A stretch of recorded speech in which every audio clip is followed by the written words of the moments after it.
Welcome to Beginners Python and Machine Learning. My name's Tim Cummings. We have sessions to help people get into Python and also learn about machine learning. The exciting news is that in a fortnight's time we're going to have an in-person session at the Amazon Web Services venue in George Street in Brisbane. So I hope you can come along to that. I've yet to create the meetup event for it, but it'll be concentrating on a machine learning topic. But today we're going to be looking at Beginners Python. So it's a first week of the month, and we try to cater for absolute beginners. And one of the big advantages of this stream is that you can ask questions as we're going along because it's a live stream. So you can just ask questions into the YouTube live chat. And we've also got a Slack group that we monitor, and in the Learning to Code channel you can ask questions there. Sorry for people who had a problem with the URL. I had different YouTube URLs in different places on the meetup, but I've fixed that hopefully, and so people will be able to find this video. All right. So the question can be anything, and it's really just helping you to get started in Python, and there's so many different ways of getting in there. It's that itself can be a daunting prospect. We're going to use Google Colab, and that's a really easy way. It's a great way of getting started into Python. It's really quite a powerful environment, but you don't even need to install anything on your computer other than a web browser. So I've given a link actually to Google Colab here, and I've linked it to a notebook that I've created. So it's got all the content for today's session in there, and we're just going to work through it, and there'll be spots where you can make changes if you want and experiment, and that's the best way to learn. So if you click on this link to Google Colab, that link is on the meetup page, and it's also down below this video that you're currently watching. So hopefully you have the video open in one window and the Google Colab open in another, and you can follow through as we go. Now this is, you've opened up my notebook, and you won't be able to make any changes to that and save them because you don't have permission. But you can click on this copy to drive, and that'll create a copy just for you, and then you can make as many changes as you like. So I recommend doing that. I'm going to do it as well, and that'll create a new tab, and you'll know which one you're in because this one will say copy of and meetup 228. I've got private outputs. I haven't saved any outputs with this, but that's so you can't see the answers before we get there. All right, so 20th of January, there's a new version came out, and they've upgraded all this stuff. Very exciting. Well, I'm just going to close this right tab, right pane, window pane. There we go. So today we're going to be looking at f-strings, which is a component of Python that allows you to construct text in a formatted way. It was only introduced in Python 3.6, but it's quickly become the formatting and string building method of choice. Strings are just text, really. Now we're going to be using Google Colab, and Google Colab is Google's implementation of what are called Jupyter Notebooks, and Jupyter Notebooks are the new name for what used to be called IPython, and IPython is just the original Python with some interactive features added to it. So the Python that we're using is the standard Python with a couple of interactivity features, and those interactive features help us to learn because we can try different things and get an immediate response, and that just helps us to learn. Now you'll look at this notebook, you'll see what it looks like. We'll have these cells. This one's got a blue border around it, then we've got these other ones with grey borders around them, and each one of those cells can be either some text formatted text, or it can be some Python. So this top one is formatted text. You see I've got headers, I've got URLs, I've got an unordered list there. I've got some nice monospace text in here, and so that's just all done creating the markdown language, and you can edit that, and it's good for making labels and stuff, but it doesn't run anything. So if you want to run something, you see I'm just hovering between two cells here, and I get two options. I can add a code cell or a text cell. So if I add code cells, then they look like this, and they will you can type Python code straight into them, and the Python code will get syntax coloring. So for example, the word import there, it's decided as a keyword, and so it's put it in a purple color. Print's a function, so it's in like a brownie color. And these this one here is a package name sys, so it's in a black. As in variable names are also in black. Okay, so with a code cell, you can type in some lines of code. I've just got 2 lines of code here and 1 comment, which is in green. And the comment doesn't do anything. It just really helps you, the reader, to understand what's going on. The Python interpreter just totally ignores the comments. And we can run this cell by pressing the play button here. And you can see if I'm hovering over it, it tells you Control Enter will also run it. So let's press play. Now the first cell that we run in here takes a little bit longer because Google Colab has to go off and set up a virtual private server for us. This is a Ubuntu server that's running Python. But that didn't take too long, and now we can see the output of this little short 2-line program we've written, which is tell me what version of Python we're running, which is 3.12.12. That's quite a recent version, so it's good. I think the latest one out is 3.14, but there won't be much difference between 3.12 and 3.14. Okay, so now we know what Python version we're running. Let's have a look at strings. Okay, so a string in Python 3 is a sequence of Unicode characters. And that's really the big difference between Python 3 and Python 2, is that Python 3 uses Unicode by default, while Python 2 just used ASCII bytes. Now when you get your Unicode characters, which I've just got 5 characters here, you can put quotation marks around them to tell Python it's a string. You can see the Jupyter Notebook has actually colored that in a red color because it says it's a string. Now if we just put in a value here and run it, it's not going to do anything except display what the value is. This is just a feature of interactive Python. When the last expression that it sees, that has a value, it will display that value. So we put something there which was just a bit of text, and it just displayed it straight back at us. Now you can store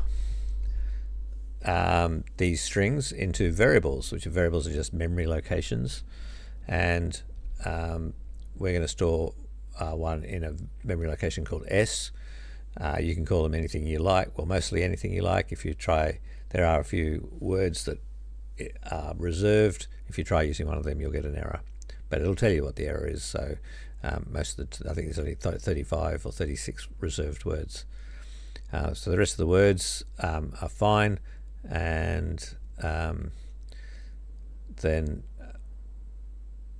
we put our string into the variable, and then we can do stuff with it just by referring to it in a variable. For example, we could display it by saying print, and there we go, print of S, and that puts the letters of the string WORLD out onto the output. So it's looked at the memory location and displayed that. Now this is what you would do just in normal Python.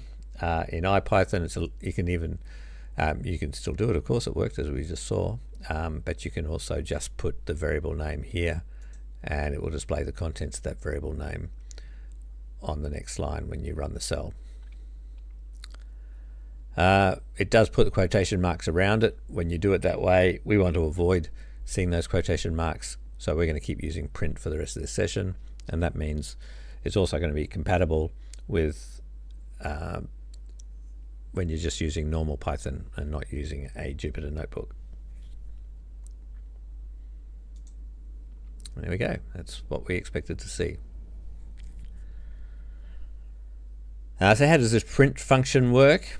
So print is a function because you can see you've got these parentheses there. You open the parentheses and then you put arguments in them. And you can put several arguments and they're just separated by commas. And so if we have a variable called C, which has got the value New York, and we say print C, comma C, it'll print the value of C, and then it'll print it again, and the two of them will have a space between them.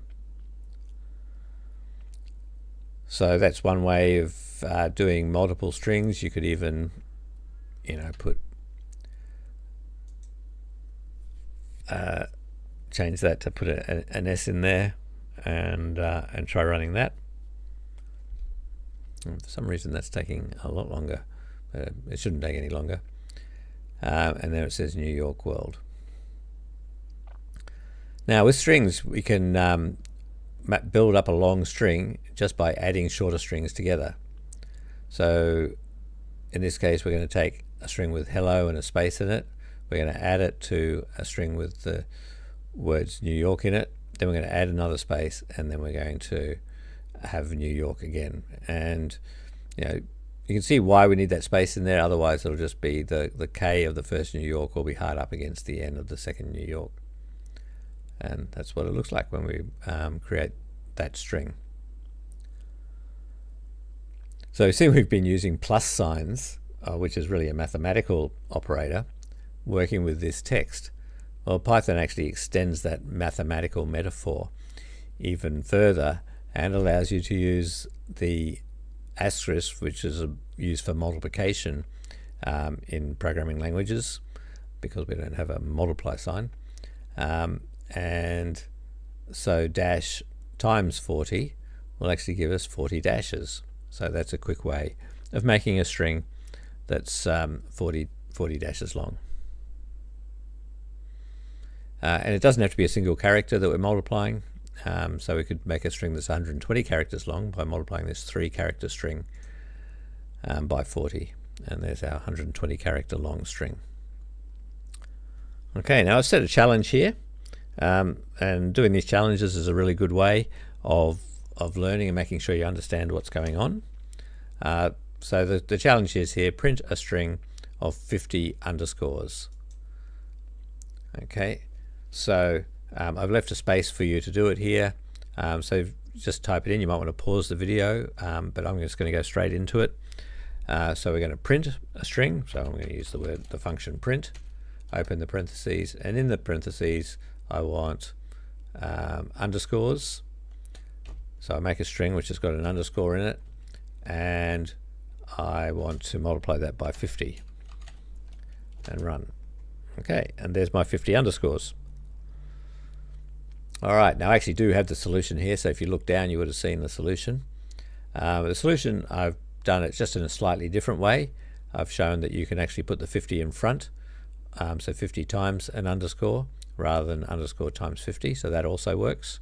And the other thing I've done is put double quotes around the string rather than single quotes, and that works identically to single quotes. So you can use double quotes or you can use single quotes. And the reason why you choose one over the other would normally be that if you had a string that had a single quote in it, then it's going to be tricky to use single quotes as the delimiter to say where the ends of the string are. So in that case, you just use double quotes. But in most of the time, they're just interchangeable. All right, challenge 2. Print the following line: Python wasn't built in a day. Okay, well, this is going to show what I just described.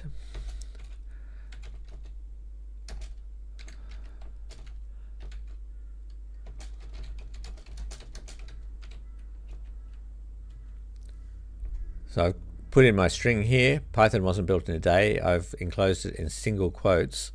The syntax coloring is telling me something's going wrong. And if I try running that, it tells me that I've got an unterminated string literal. And that's because Python wasn't built in a day has got an apostrophe in it, or a single quote in it, and therefore it thinks that that's the string, and that all of this stuff, it doesn't know what it is. So the solution to that is down here, is to use double quotes. And you see that works without a problem. All right.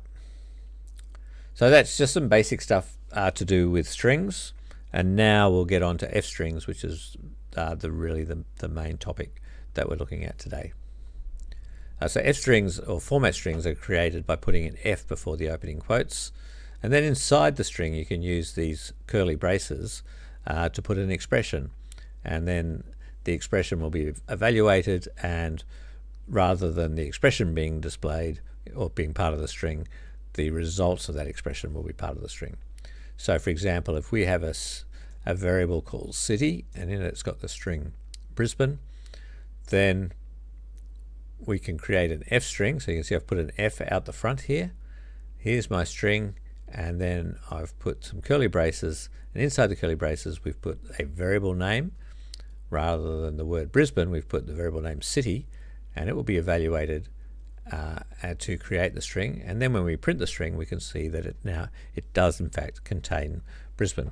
So this is evaluated at the time the string is created, and it just evaluates it then as it's created, and then stores in that memory location S it with the word Brisbane in it. So if we change city to something else, S would still have the word Brisbane in it, because we haven't reassigned a new string to S.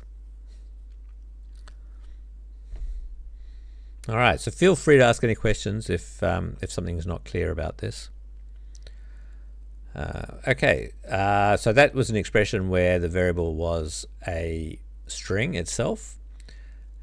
We can have a variable that's actually got a numeric value in, like 228. So if I run that, it'll say this is meetup number 228. So it's converted the number into a string and created one long string there. Okay, we're up to challenge 3. I hope you're doing these challenges and see if you can work it out. Okay, calculate the quotient and remainder from dividing meetup number by weeks per year and display in the F string. Okay, so if you remember the quotient operator is, if you want an integer 1, then it's double slash, and the remainder operator is percent for calculating the modulus. All right, so let's use that. What are we going to do? Calculate the quotient and remainder from providing meetup number. So we've got the meetup number, it's stored in the variable meetup, and we want the number.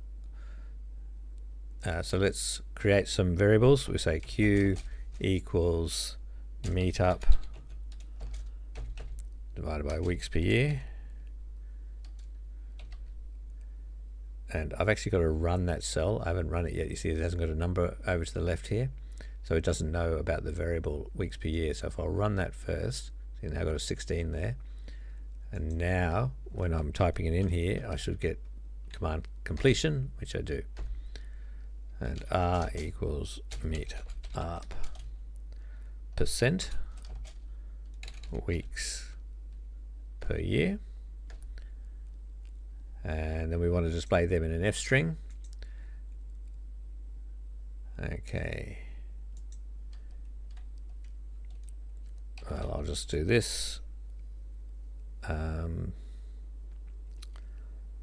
Q equals Q, R equals R. So saying Q equals 4 and R equals 20.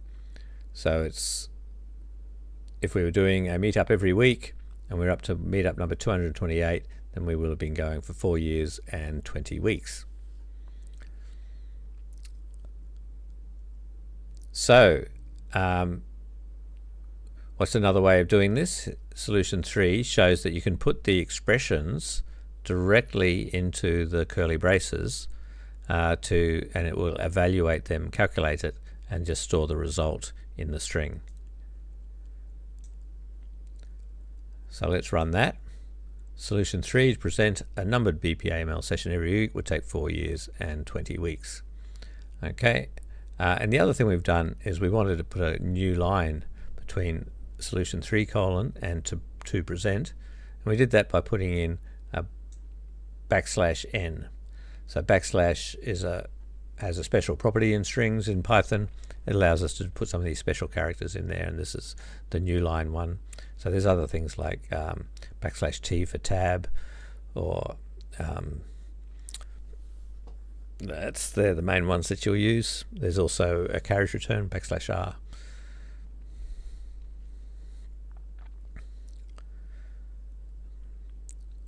Okay, challenge 4, print the powers of 10 from 1 to 1,000,000. And hint we can get, we can use an expression like this to calculate them. So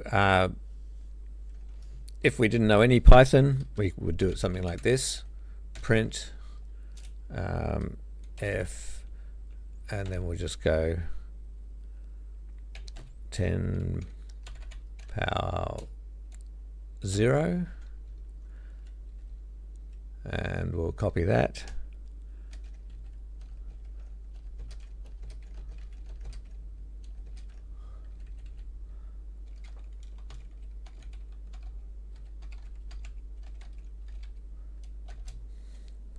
And there's our powers of 10 from 1 to 1,000,000. Now, because we do know some Python, we can take advantage of a for loop to do that. We'll say for I in range 7, which means go from 0 up to 6. So there's 7 different print statements.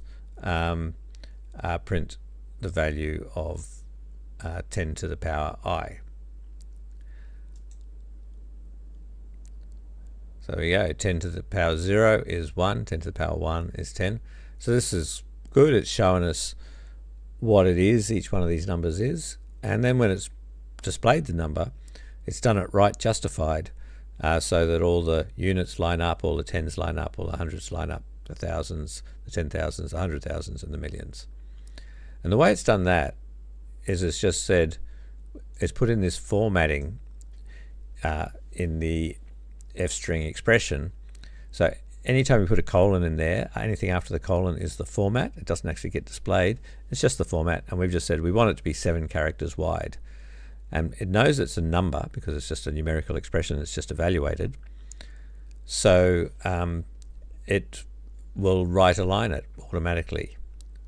So :7 just gives us 7 characters wide, and for numbers they will be right aligned, and for strings they'll be left aligned. All right, this example also shows you how to do a loop in Python. If you haven't seen that before, the for loop and using the range function. So range 7 means the numbers 0, 1, 2, 3, 4, 5, 6. So it always starts at 0 and goes up to, but not including the number we put in the parentheses. And then everything that's in the loop is indented, and this is a feature of Python that you don't see in other programming languages, is it works out what has to be looped by how far indented it is. So this is indented by 4. So that's basically a single indent, and everything in there is included in this loop, and so that line gets run 7 times.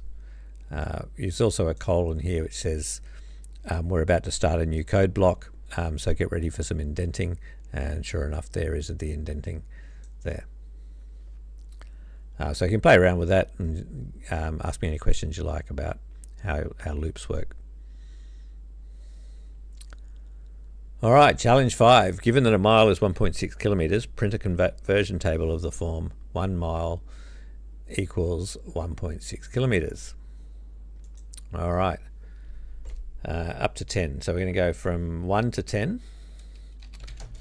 so let's say for M in range. Now, because I want to start at 1 rather than 0, we'll put a 1 there, and then 11, because we go up to but not including the final number. Then the colon means we're about to start a code block, which is what's the stuff that's going to get repeated. And we're going to print an F string, and the F string is going to be number of miles equals number of kilometers, m times 1.6, and we'll run that. Well, that looks reasonable. We wanted to right align that, so we can put a colon here and say we want it to be 1, 2, 3, 4 characters wide. So they're right aligned. And maybe this one should be right aligned as well. So that makes them all line up. And it's all looking really good, except for some of these ones here. They're showing what happens when you do floating point arithmetic.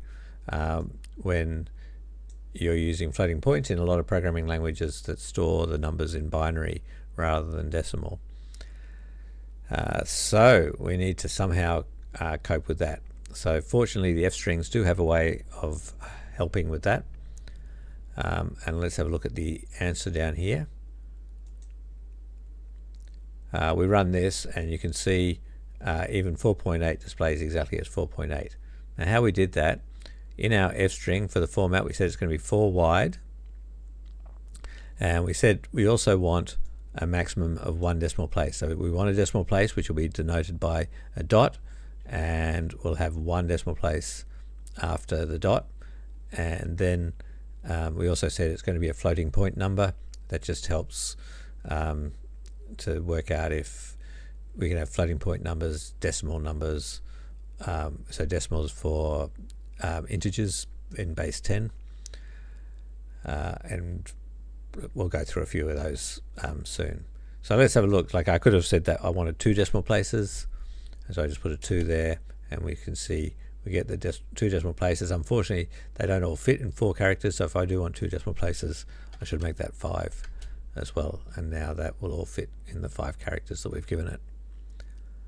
Alright, now the other thing that I've done here is I wanted to say 1 mile equals 1.6 kilometers, because that's what we would say in English.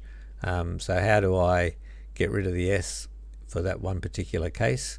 And I've used an inline if statement here. This is a bit more advanced, but I just thought I'd show it to you in case you're interested.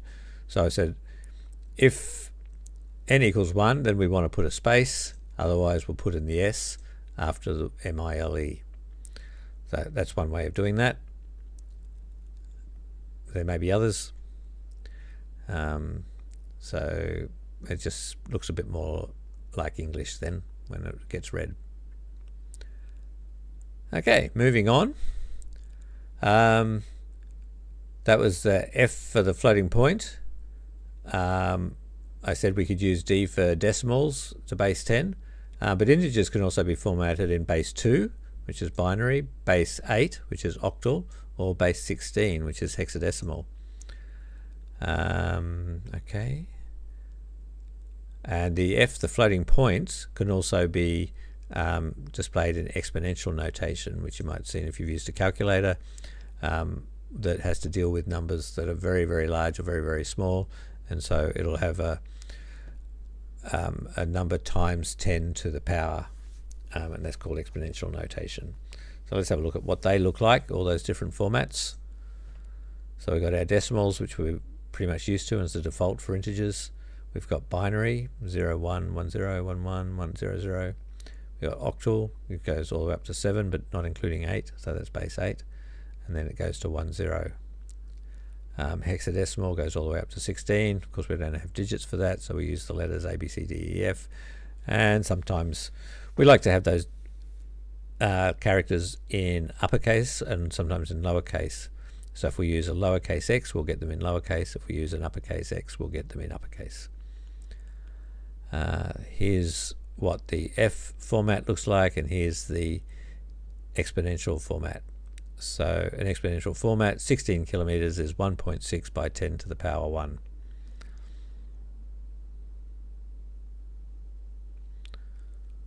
All right, now we're going to grab some data from Brisbane City Council. So we're going to use, we need a few standard libraries in Python to be able to do that. So we're going to use the JSON library, the URL lib library to get URL open, and the pretty print library. And we're also going to use requests. So these libraries you would need, they would come with Python. Requests, if you want to use the requests library, you would normally have to install it. However, fortunately, Google Colab has decided that it is a common one that people will want, so it has installed it for us, even though it is not part of standard Python. So we're going to use URL open. So we're not using requests. So let's run this so we can import those libraries. So once they're imported, that means we can use them. And now we can use it. We're going to use URL open. We're going to give it this URL, which says go to the Brisbane City Council and get data about ferry terminals. And I've given you a reference if you want to read about the API on getting this data. So that's gone off to Brisbane City Council and got all this live data for us. It gives us geometric coordinates about where it is, latitude and longitude.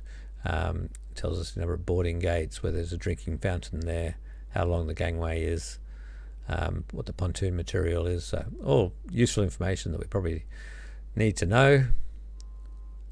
And it tells us that there are 22 ferry terminals in Brisbane. Okay, but by default it's just given us 10 of them. So we didn't specify a limit of how many we want, so by default it gave us 10.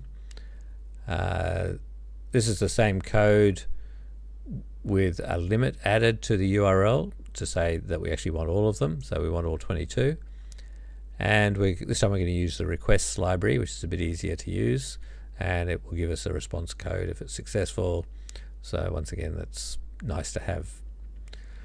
So let's get that response code. Then we can convert the JSON into a dictionary, and the dictionary will have a field called results, which will be a list of the records. The other one is total count. So the results will stick into our list of records, and then we're going to print each of those records. Let's see, we've got Arnav123 saying hello. So g'day, how are you going? All right, let's run this. Hopefully it'll run on your computer as well, so let me know if there's any problems, but I think there should be no problem with your computer also fetching this data from Brisbane City Council. In fact, the computer that's fetching it is the Google Colab virtual private server that we've connected to. We can see what each of the records has got. It's got things like a description, a street name, adjacent property address. Okay. And we're interested in this description, the geo point in 2D, Latin long, pontoon length, pontoon material, last inspection date. Now, because these things we're going to be using quite frequently in the next few lines of code, and there is a chance that Brisbane City Council might decide to go and change it, as they've done it on me once before. I've decided to store these field names in variables, and they're constants. So in Python, it's traditional to name a variable that's just constant throughout. I mean, it doesn't change, to have all capitals. So, and I've called these names pretty similar to the names of the strings themselves.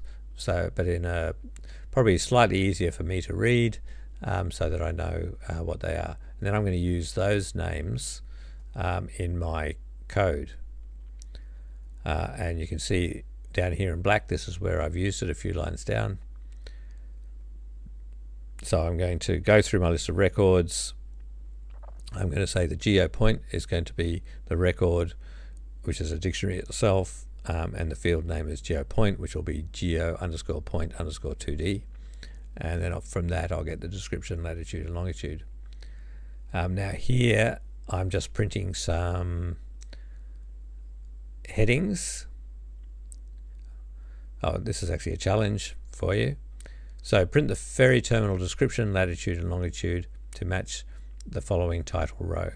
So if I run this, I get a title row, and now I want to put in the ferry terminal name, which will be description, the latitude and the longitude.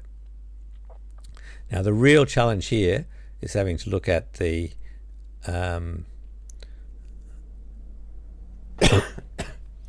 look at the data structure that this data has come in, and see how we get to the description, latitude and longitude. Well, description's easy, it's just at the top level. And then if I scroll right and see if I can find the latitude and longitude, there's the longitude just in there. And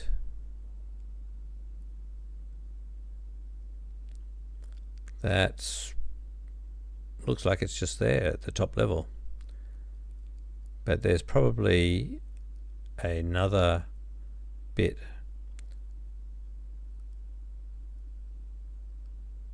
further on.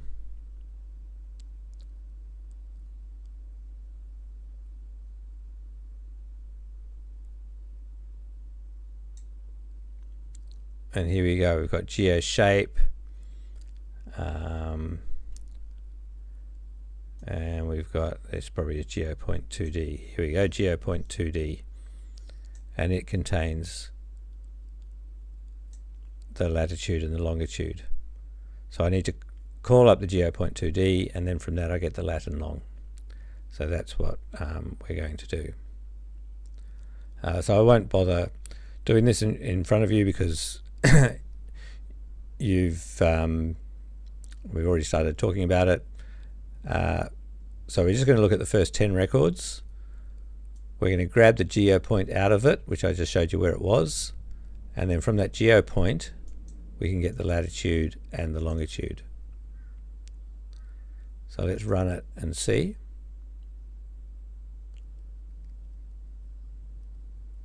Geopoint's not defined. Oh yeah. So this is, once again, I forgot to run this cell. You see there's no number in here, so I can see I haven't run it. So let's run that. So I've got a 33 in there now, and now I can run this one. Now it's got 34 because it was run after 33. And we've got the descriptions, and we've got the latitude and the longitude. All right, like we might want to see what's the difference between that latitude and longitude and the other one that was up here, which is longitude. So let's see if there are any differences. We can just add that into here. Now it was not part of geopoint, it was just part of the record, and I don't have the I've installed that in a variable constant, a constant name. So we can see they're pretty close. They're probably the same in all cases, so if I to put the same format on it,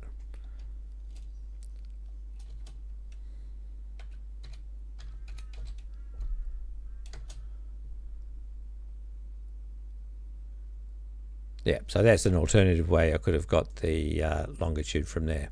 And I'm pretty sure when I first set this up that didn't exist, so which is why I've gone and got it from geopoint. Okay. Now you see the advantage of what we've done here. In my heading, I've said I want that heading to be 35 wide, and then when I've displayed it, I said I also want it to be 35 wide, and so it's left the same. It's left the 35 characters for the title and for the descriptions that come under it. So that means the latitudes will then line up properly. And I've said I want them to be 17 and these to be 17 and those 17 and those 17. And so that's why they all line up nicely. I mean, there's also one extra space that I've left in when I've done the titled row to when I've done the other rows. So that's kept it easy to create a table. Now there's one thing, if I didn't put that greater than sign in there, you can see this is still 17 characters wide, but the string is over to the left and the numbers are right aligned. So the string's left to right aligned, the numbers are right aligned. So when I want to be right aligned to force it, I put in a greater than sign. You can see it's like an arrow pointing to the right, and I say, so I want that to be right aligned. And that'll make 17 characters wide, but right aligned.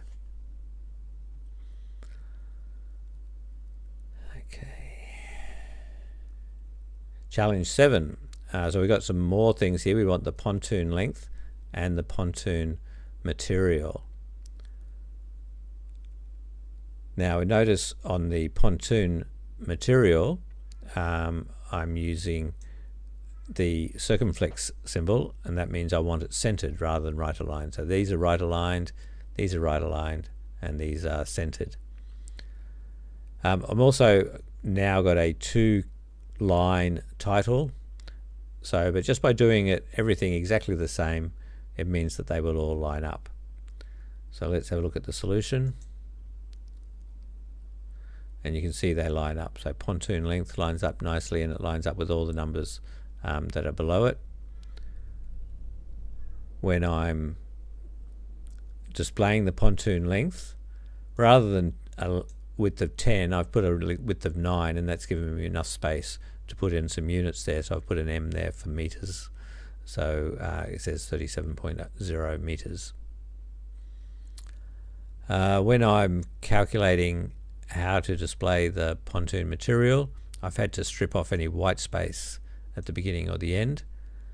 So I'm not sure if there still is, but when I first did this, the Brisbane City Council data had white space there. So let's get rid of the white space and see what happens. It doesn't seem to be, I got rid of the strip, it didn't seem to make any difference. So I think they've cleaned up their data now and there's no white space there.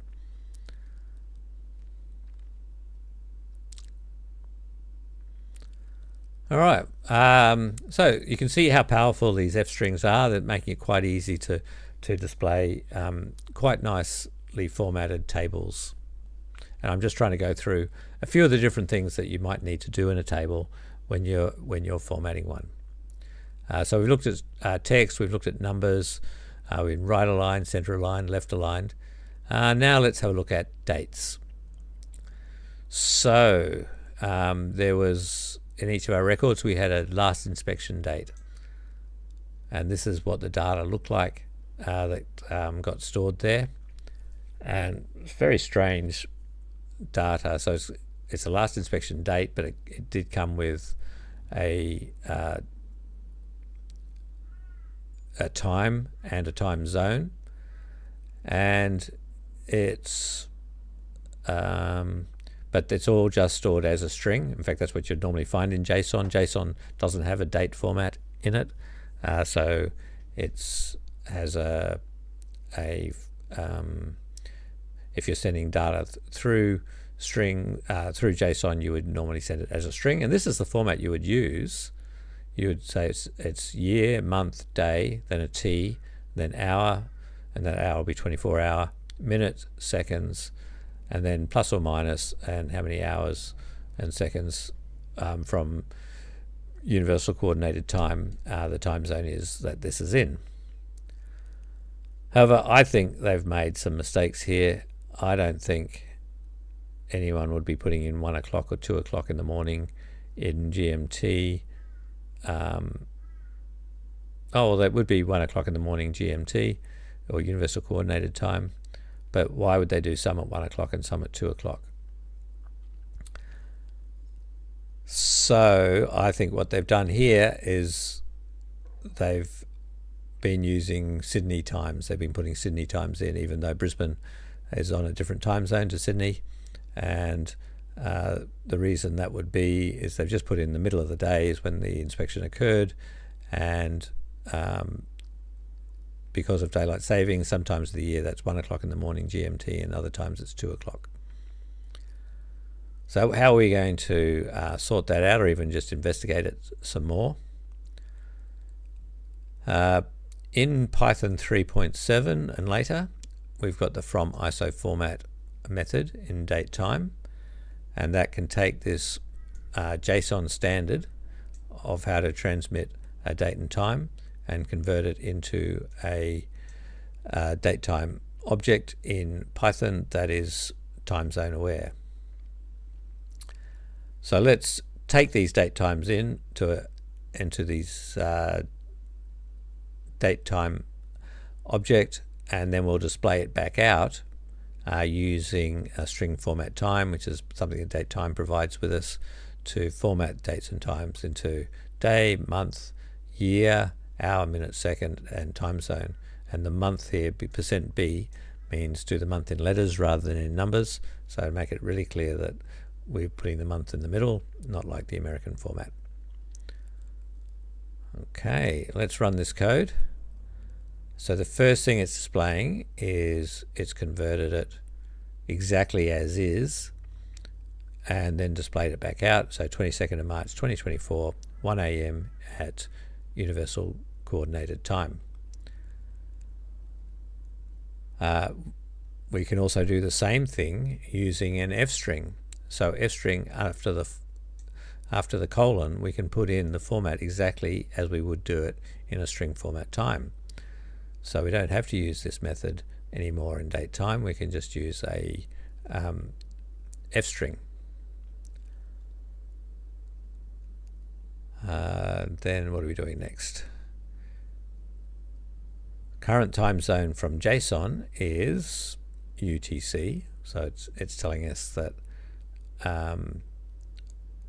the time zone of that string that came across and we've parsed it is UTC, which is 00:00, and in Brisbane that would be 11 AM plus 10 is the time zone, the way Python would display it.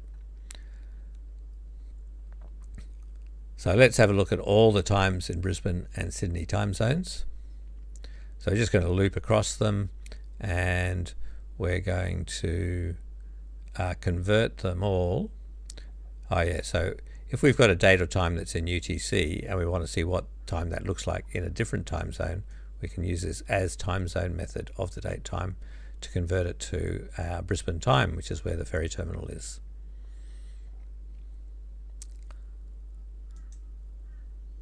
And this is what I was saying before. They're 11 o'clock on some days and 12 o'clock on others. However, if we assume they were making a mistake and we're doing it all in Sydney time, which is what we do there, and we just use that same date format, we can see it's at midday. So I think that that's what they've been doing.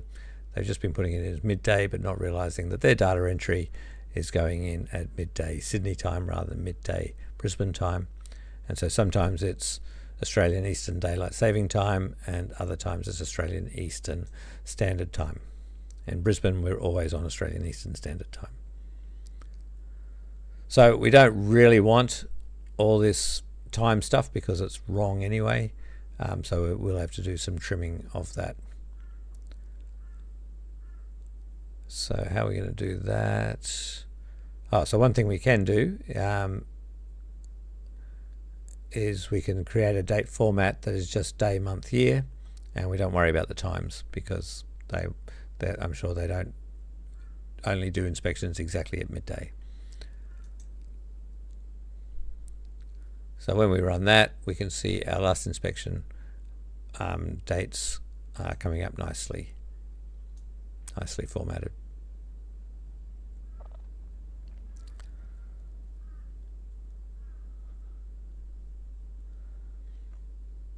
All right. Okay, so let's look at some other options of things we can do with format strings. Fill characters. So sometimes we've been filling, we've been moving, whether we right a line or left a line, we've had to add in some extra characters there to make it line up, and at the moment we've just been using the default, which is to put spaces in there. But we can put in a different fill character. So for example, this code here uses spaces, but this code here uses zeros to fill. So it's because it's the first character after the colon but before the alignment operator is called the fill character. So this column here has got no fill, and this column here has got zeros fill. And this probably reads a bit better for binary, so you probably would normally use zero fill for binary numbers, not so much for decimal numbers.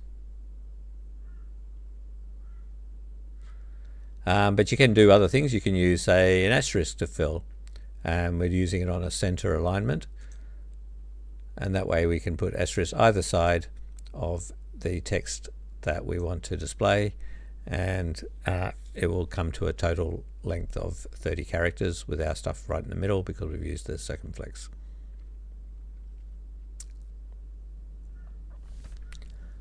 Alright, that was fill characters. I'm just jumping through a few different features here.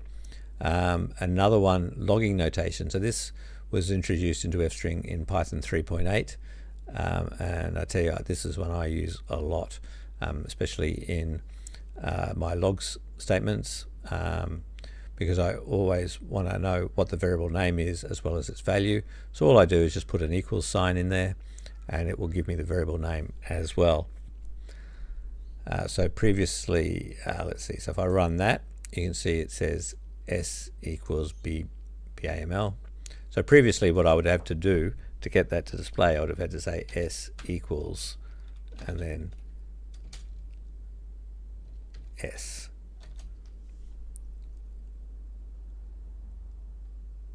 And in fact, I would have to go, I want the raw representation of that. So it was more complicated. Now I just say S equals, and it'll show S equals, but it'll also show what the value is of S in a raw representational form.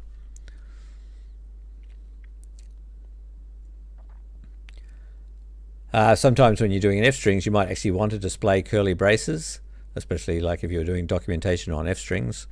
So to do that, you use double curly braces, and that a double curly brace means just use it as a single curly brace, not as a F-string curly brace. And that way we get, that's how we can write F string that evaluates to 12.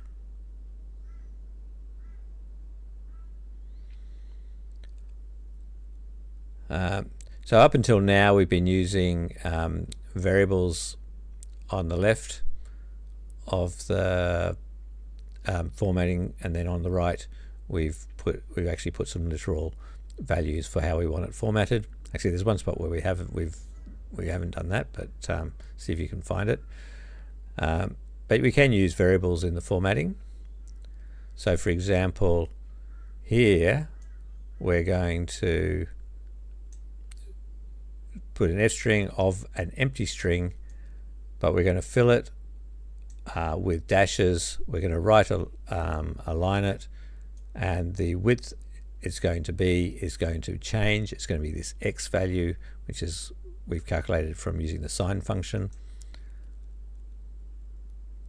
And so we get all these X's, these dashes in there based on what the value of X is, and it gives us a nice sine curve.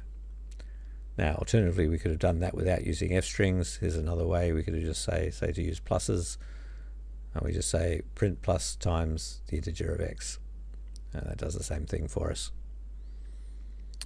So choose the way you would like to do it, and but F strings are quite powerful. Now, where have we used a variable to the right of the colon in the past?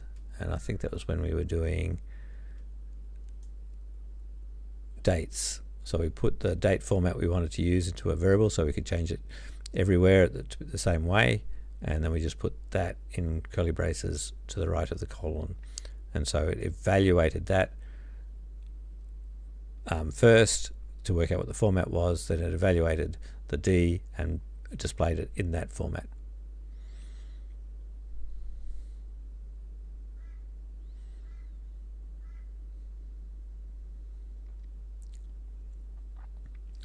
All right, now my next demonstration is going to show how to use locales. But if I run this command, it says we've only got one locale as the US locale, and this like a standard locale installed. But say I want to put in the Denmark locale, I would have to run this. Now, these commands with an exclamation mark, they're not Python. These are, when I put an exclamation mark there, it's running, it's going down to the shell and running the command in the underlying operating system. So these commands here added in the Denmark locale, and so now when I list all my locales, I can see I've got Denmark, and then I can do the following code. However, if I try to run it, you see I get an error because it doesn't understand Denmark, which I've tried setting here, which means I have to restart the session from the runtime menu. So if you go up here, we're going to restart and then run all the cells,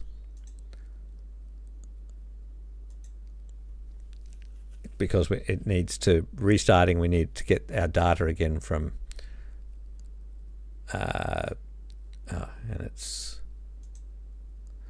we need to get the data again from the Brisbane City Council. So let's just run all.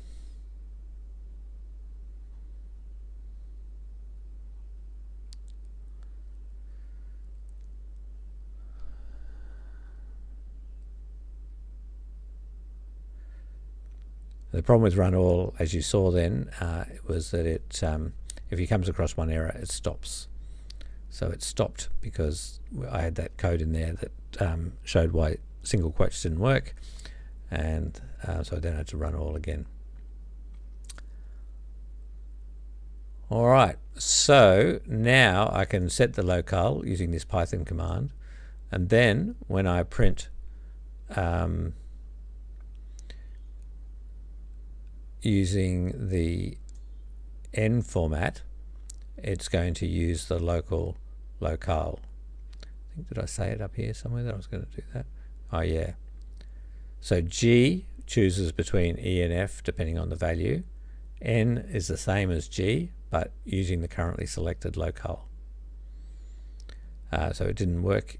N wouldn't have worked here because we only had the one locale, but now we've got another locale installed. I can use N, and we can see it's putting commas where the decimal points are, and these ones is showing an exponential notation for some reason, because it's what it thinks is going to be the best way of displaying that information. So yeah, this will be useful if you're in Denmark. Not so useful here. All right, I'm getting a few hellos and hi there's, so good to see you.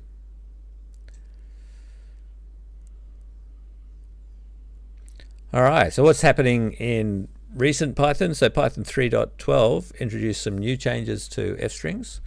One thing that allowed us to do is have a multi-line f-string. So the f-string starts here, and then the curly brace means that we're starting to evaluate an expression, and then in that expression we can actually have line feeds. We can't have line feeds in here on the line, but once you're in an expression you can, and we can put in some code. It's even like putting a little program in there. We can put a comment in here saying like use strip to clean up white space. There's an example. So here we've got some data with white space all over it, and we're going to just join them all up with commas between them and print them, and this is what we get, our nice formatted string, by doing that. So that's pretty clever. It's what we'd expect to happen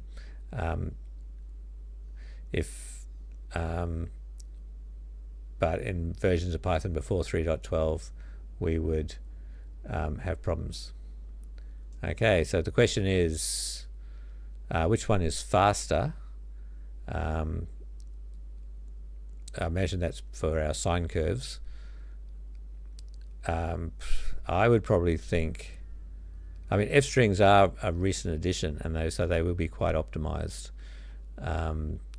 The early code of multiplying strings out is pretty simple, so maybe it is faster, but yeah, I don't think there'll be much difference between those two. The question here, constructing a string or an F string. Yeah, so this is an F string that can have multi-lines in it. So if you were constructing a string, if I said S1 equals multi-line 1, and then if I pressed enter, multi-line 2, you can see I'm getting an error message there. So this is just a straight string, it's not an F string. But if I wanted to make that an F string, if I wanted to make that just a straight string, and I use triple quotes, they could be singles or doubles, but 3 of them, then I can put carriage returns in the string itself.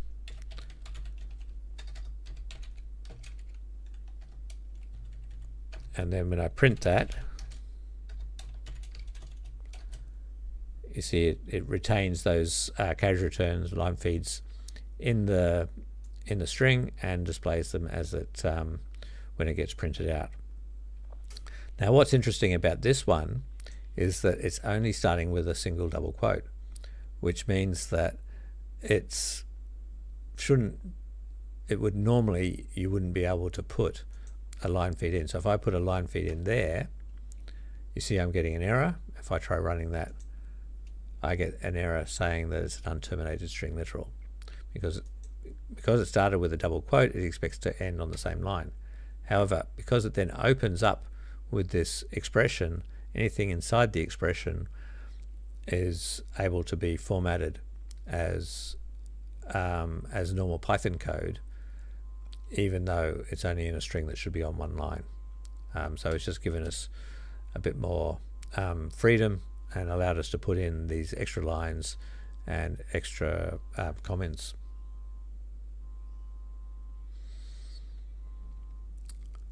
Another thing that you can do inside these expressions is you can use the same quote character that was used to start the string. So remember before we had Python wasn't built in a day, we're trying to open it up with a single quote character, but there's already a single quote in the string and it's had trouble working out where the end of the string was. Using these curly braces, it doesn't expect an end of a string to happen inside the curly braces, so it means that we can start a new string using the same delimiters that we used for the string itself. And in this case I've used a \n, and that